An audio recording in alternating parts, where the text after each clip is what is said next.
Oke, bismillahirrahmanirrahim. Assalamualaikum warahmatullahi wabarakatuh. Terima kasih Abang Po semuanya yang udah klik video ini. Dan seperti biasa kita bawain kisah lagi. Yang udah kita bawain Dul Cetak. Kemarin Dul Cetak udah janji sama mamanya kalau dia mau pulang cepat karena dia mau cerita tentang sesuatu. Makanya Dul Cetak ketika itu nepatin janjinya mamanya. Dia pulang rada cepet dan abis Isya, tek Isya gitu dia. Begitu orang turun dia langsung pulang. Dan ketemu ama emaknya di rumah yang enggak biasanya setelah sebulan kemarin ketika Sidul sibuk. Emaknya udah kayak kagak dieroin ya, kagak diopenin emaknya. Alhamdulillah hari ini Sidul bisa pulang cepat dan bisa ngobrol sama emaknya di meja makan. Jadi masuklah Sidul, duduklah di depan meja makan, disingkap aja itu tutup saji. Dan kelihatan menu makanan istimewa ini malam ini, kata Sidul. Emak masakin pindang bandeng. Abang Po sekalian, pindang bandeng Betawi ini khusus banget ya. Yang namanya pindang ikan itu adanya di daerah mana ya? Yang Air tahu sih pindang ikan itu adanya di daerah Palembang, Lampung. Yang namanya pindang bandeng sono noh, asamnya luar biasa, asamnya asam seger. Karena dia pakai belimbing besi. Nah tapi kalau pindang bandeng Betawi ini didominasi pakai kecap. Kecapnya kecap manis. Emang nama pindang itu, nama bandeng itu dimasak 3 jenis. Biasanya nih ya, bandeng itu pertama digoreng kering. Kalau kata digoreng kering tuh manisnya berasa banget, walaupun tuh ikan yang namanya bandeng kan kita beklai mulu sama tulangnya, namanya ikan bandeng. Digoreng kering. Yang kedua, biasanya habis digoreng disambelin ya. Kalau kata orang sekarang belado kali ya, balado. Itu kalau ikan bandeng disambelin itu sering kita temuin dulu kalau lagi muludan tuh, pakai sambal kentang sama acar. Terus yang ketiga dipindang. Ini yang ngetren banget ya di zaman dulu tuh. Kalau kata emak kita apa baba kita udah beli bandeng dibawa ke rumah tuh pasti dimasaknya 3 itu tuh.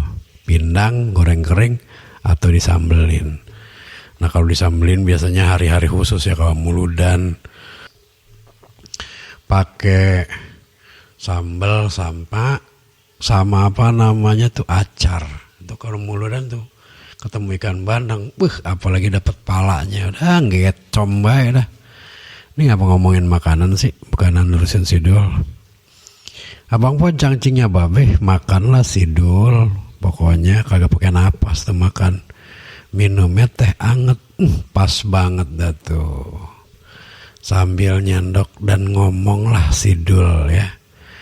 Nyendok nasi, udah siap makan. Dia nanya si Sidul nih, mak, Dul, mak perasaan mak belakang ini bagaimana?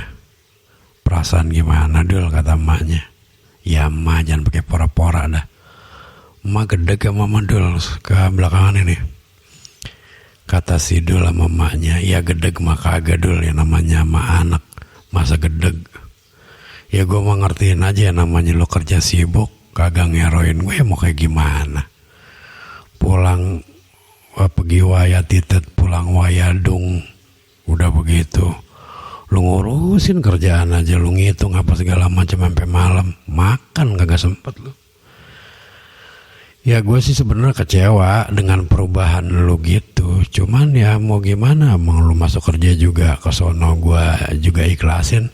Masa gue kagak, maksudnya gue halangin lo begitu. Begitu ya mak. Sebenarnya si mak kagak demen ya, kayak begitu ya. Kata si Dul nih sama mamanya, ya mau gimana Dul, itu udah resiko gua. Namanya lo udah kerja, apa namanya, jagain tokonya si itu Babe Saim, ya mau gimana. Ya udah mak, Dul mau cerita ya mak. Semalam maleman Dul udah kagak bisa tidur mak, karena nggak berapa lama ayat tidur, yang nggak tahu nih yang ngimpi apa emang benar Babe datang, apa emang petunjuk dari Allah. Allah ngutus malaikat hadir dalam mimpi Dul ya. Itu berupa kayak Babe mak, datang dalam mimpian ayah. Terus dia ngomong apa Dul? Nah itu omongannya itu yang bikin saya kagak bisa tidur semalaman mak. Ayah masuk kamar emak semalam mau cerita, cuma emak kelihatannya pulas amat suara, gak tidur. Emak kagak tidur Dul. Emak padahal tahu Dul masuk, emak pura-pura aja itu. Emak juga kali kagak bisa tidur. Lagi surat dari empok sama abang lu kagak nyampe-nyampe. Gue perasaan gelisah banget. Ada apaan ya empok lu ya? Udah begitu lu begitu lagi sibuk ya. Gue juga tidur, antara tidur sama gak tidur itu. Begitu kata emaknya si Dul ini, kira mana saling curhat dengan kondisi yang sekarang ada ya, begitu abang Po. Lantas si Dul nerusin ceritanya, mak, ngimpi yang tadi malam itu mak, itu bebekas banget sama Dul, sampai Dul kagak bisa tidur. Dan siangnya juga Dul kerja sebenarnya gelisah. Mudah-mudahan nih kalau Dul udah cerita sama mak, Dul ada mendingan dah, kagak gelisah kayak sekarang lagi. Emang lu ngimpi apa sih Dul sampai bos segitunya? Begini mak, jadi dalam mimpian ayah itu Babe datang dan Babe ngomong, Dul, gua kagak pengen dah lu jadi pedagang, gua pengen lu jadi terusin belajar lu sama guru ngaji ampe benar-benar pinter agama. Begitu mak, kata Babe dalam mimpian ayah itu. Entah kan Dul, ya sebenarnya sih kegelisahan yang emak rasain, apa namanya, emak kagak terima ayah begitu, nggak peduli sama emak sih, sudah mah paham aja. Emang si ayah mah sebenarnya bertahan untuk kagak merantau kek kuliah kek kemana-mana. Emang kan niatnya buat nungguin emak, ngopenin emak gitu di rumah. Cuman kalau akhirnya Dul kerja begini nggak ngopenin emak, bukan apa berarti Dul ini melengsek dari cita-citanya. Jadi keinginan Dul yang dulu-dulu, emang sih mah yang namanya kerja begini mak, dagang begini, Dul pertama dikasih tanggung jawab, Dul harus tanggung jawab. Kedua emang kayaknya gimana ya mak, campur sama senang sama nafsu mah ngelihatnya. Orang barang laku, udah gitu Babe juga ngasih penghargaan mulu sama ayah. Babe Saim, Dul, lu cakep banget cara dagang lu, apa pokoknya segala macam gitu dah mak. Jadi semangat. Tapi si mak, Dul timbang-timbang sih ya, Dul kayaknya nggak segampang yang kemarin yang kita bayangin. Dul bisa kerja setengah hari, sorenya ngopenin emak. Begitu. Cuman kalau udah sibuk begini nggak sempet ngopenin emak ya gimana ya mak, boleh ya nggak ya mak, Dul mundur dari kerjaan ini. Begitu kata si Dul ama emaknya. Jadi intinya malam ini pembicaraan si Dul ama emaknya itu, Dul pengen mundur dari kerjaannya. Dia kepengen kembali seperti semula walaupun beratnya luar biasa.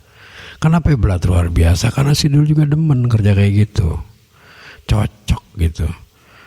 Dan ya campur lah si Dul punya pergaulan baru. Terus ya begitu dah ceritanya. Cuman apa mau dikata, si Dul juga punya cita-citanya yang dulu udah dia kuatin dalam hatinya dan dia pengen keluar. Mak, gimana kasih pendapat, Mak?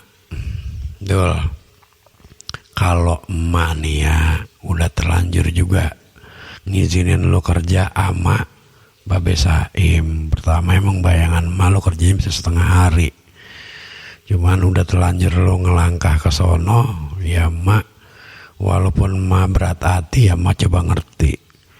Cuman kalau lu punya pertimbangan lain, pengen kembali ngikutin amanah dari orang tua lu dan lu mau keluar terus lu kembali nuntut ilmu, ya emak mah lebih seneng lagi. Senengnya ngapa? Begini nih dulu gua ceritain ya. Baba lu itu waktu masih muda ngerantau, nabung, kerjanya giat segala macem dah tuh.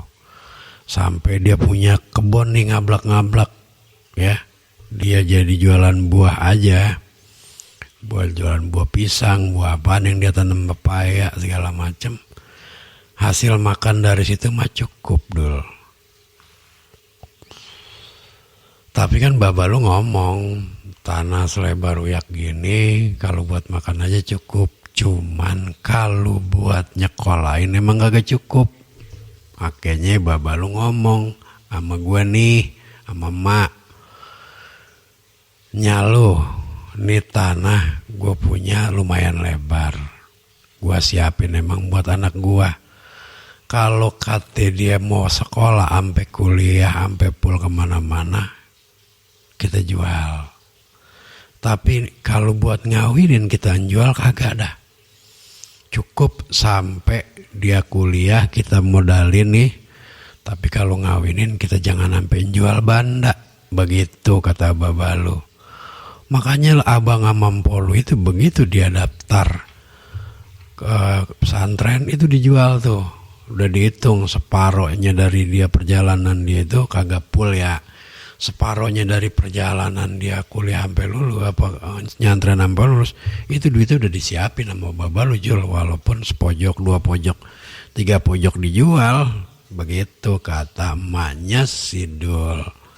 Tapi alhamdulillah berkah nih abang sama empolu enggak sampai lulus dia udah pada mandiri, udah pada ngajar di pesantren, sampai nikah juga, sampai ongkos ke sono. Ya waktu abang lu gua ngelamar itu dia semua yang ngeluarin dul, kagak emak lagi. Tapi kalau buat hari-harian mak cukuplah kebun kita buat kita nih. Sambil kalau lu misalnya kagak mau keluar nyantri atau apa kemana, ya cukup kebun kita mah buat lu biaya makan sama biaya ngaji lu. Begitu kata emaknya si Dul. Tibang kita nanam pohon paya, nanam pohon pisang, pagi kita ngoret gitu nyiram mak. Masih banyak waktu kita buat nuntut ilmu. Begitu kata emaknya si Dul. Alhamdulillah mak kalau gitu. Dul juga kepikirannya kayak gitu, pengen nerusin daripada amanat babe. Ya udah mak, Dul udah tenang malam ini, udah ngomong sama mak. Perasaan separuh dari perasaan Dul yang kemarin Dul tahan itu keluar malam ini. Dan emak juga udah kayak gitu. Tinggal besok dah. Kebetulan hari Selasa. Jadi ayah mau ngomong sama Babe Saim. Abang Empok gimana si Dul ngomong sama Babe Saim? Kita akan lanjutin kisah kita ini di video selanjutnya. Nah yang belum subscribe, Babe singgah nih saranin subscribe dah sekarang biar kita bisa berjumpa di video selanjutnya. Babe undur diri, semoga ada manfaatnya. Wabillahi taufiq wal hidayah. Wassalamualaikum warahmatullahi wabarakatuh.